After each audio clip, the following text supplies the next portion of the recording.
Very good morning to all of you. Auto sales master diamond master Ritesh Sangare this side. अच्छा, मैं एक ये video बना रहा हूँ। मैंने एक बड़ा कॉमन पैटर्न देखा है बहुत सारे लोगों का। बहुत सारे लोग इस बिज़नेस में एक्टिविटी में काफ़ी एफर्ट्स लगाते हैं, और एफर्ट्स लगाने के बाद में जब उन्हें चीज़ें कन्वर्ट होते हुए नहीं दिखाई देती हैं तो उनका कहना होता है कि उन्होंने अपना बहुत बड़ा लॉस कर दिया। मेरा आप सभी लोगों से एक क्वेश्चन है कि आप किस लॉस की बात कर रहे हैं? किस लॉस की बात कर रहे हैं कि आपने 1 लाख रुपए लगाया, 10 लाख रुपए लगाया, 50 लाख रुपए का आपने कोई सेटअप लगाया था, आपने कुछ करोड़ों रुपए की फैक्ट्री लगा दी थी जिसका आपने लॉस हो गया है, राइट? आपको एक्चुअल में ज़रा भी अंदाज़ा नहीं है। अगर आपने कोई ट्रेडिशनल बिजनेस सेट किया होता, जैसे मेरा कुछ ट्रेडिशनल बिजनेसेस हैं, और अगर वो बिजनेस आपका नहीं चला होता तो आप डेफिनेटली बोल सकते थे कि आपने एक बहुत बड़ी लायबिलिटी जो है वो ले ली है। लेकिन ये चीज़ डायरेक्ट सेलिंग में और आरटीमी में तो बिल्कुल भी लागू नहीं होती। इनफैक्ट ये शब्द बोलना बिल्कुल भी जायज़ नहीं है इस इंडस्ट्री के अकॉर्डिंग, ठीक है? आपका यहाँ पे सिर्फ दो ही चीज़ें जाती हैं, टाइम जाता है और एफर्ट जाता है, ठीक है? लेकिन पैसे का लॉस आपका जो है वो कभी भी नहीं होता है, राइट? सो प्लीज़ ये बोलना मेरे ख्याल से हम सभी लोगों को बंद कर देना चाहिए। हमें ये समझना चाहिए कि चीज़ें अगर नहीं ठीक जा रही हैं तो उसमें कुछ सर्टेन मिस्टेक जो है वो सिर्फ़ और सिर्फ आपकी है, उसके अलावा किसी और इंडिविजुअल का फॉल्ट नहीं है। क्योंकि उसी इंडस्ट्री से करोड़ों लोगों ने यहाँ पे पैसा बनाया है, एटमी में भी करोड़ों लोगों ने पैसा बनाया हुआ है। तो आपके लिए पैसा बनाना बड़ी बात नहीं है। हो सकता है आप एग्जैक्ट वो बेसिक सिस्टम एटमी का फॉलो नहीं कर रहे होंगे जो रिक्वायर्ड होगा, जिसको हम लोगों ने फॉलो करके पैसा जनरेट किया है, जो बहुत सारे ASMN अबव लोग हैं या SMN अबव लोग हैं, सभी लोग हैं, करेक्ट है?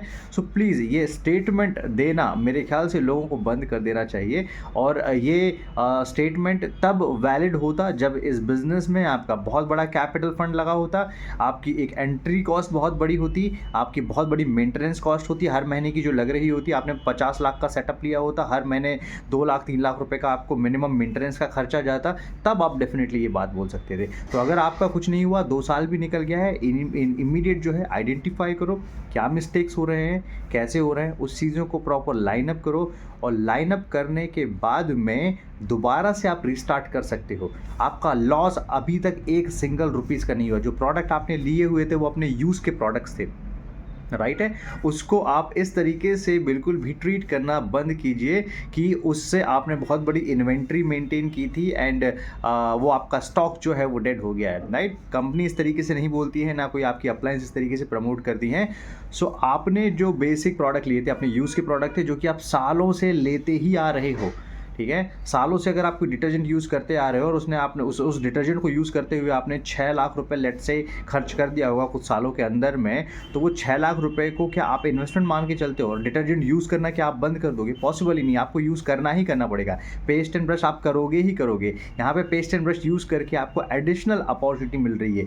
ये समझना जितना ज़्यादा आसान है उतना ही ज़्यादा मुश्किल है लोगों के लिए, क्योंकि ये बेसिक सी थॉट प्रोसेस लोगों को समझ में नहीं आती है, राइट? सो प्लीज़ ये इंडस्ट्री बहुत खूबसूरत इंडस्ट्री है, और इसको बड़ा सिंपल तरीके से जो है वो कीजिए, बहुत ज़्यादा इसको कॉम्प्लिकेट मत कीजिए। और आप ब्लेस्ड हैं कि आप इस इंडस्ट्री का पार्ट हैं, है ना? हम लोग ट्रेडिशनल बिजनेसेस भी कर रहे हैं, हमें पता है बिज़नेस को सस्टेन करने में क्या चैलेंजेस आते हैं, बिज़नेस को स्केल करने में क्या चैलेंजेस आते हैं। तो यहाँ अगर आपको थोड़े बहुत चैलेंजेस फेस करने पड़ रहे हैं, जिसमें आपका पैसा नहीं फंस रहा है, जिसमें आपको सस्टेन करने के लिए कोई लायबिलिटी नहीं है, कोई बैंक वाला आपके पीछे नहीं पड़ा है, कोई आप बैंकरप्ट नहीं हो रहे हो, तो डेफिनेटली इस इंडस्ट्री को बड़ी शिद्दत के साथ में करो। दो चीज़ें आपकी जाएंगी ही जाएंगी, एफर्ट एंड टाइम, लेकिन उसको वैसे कंपेयर मत करो जैसे आपके जेब से बहुत बड़े लाखों रुपए के एक्सपेंस जा रहे हैं हर महीने के। बिल्कुल उस तरीके से कंपेयर मत कीजिए, राइट? तो मेरा छोटा सा सुझाव है, ये सुझाव बहुत बड़े परिवर्तन ला सकता है अगर आप सही तरीके से इसको समझे तो, राइट? तो थैंक यू सो मच। और बिज़नेस को दोबारा रीस्टार्ट करें, जहाँ पे भी स्टक हो रहे हैं दोबारा रीस्टार्ट करें, एंड इस वीडियो को ज़्यादा से ज़्यादा आपके टीम मेंबर्स के साथ में शेयर करें। Thank you so much all.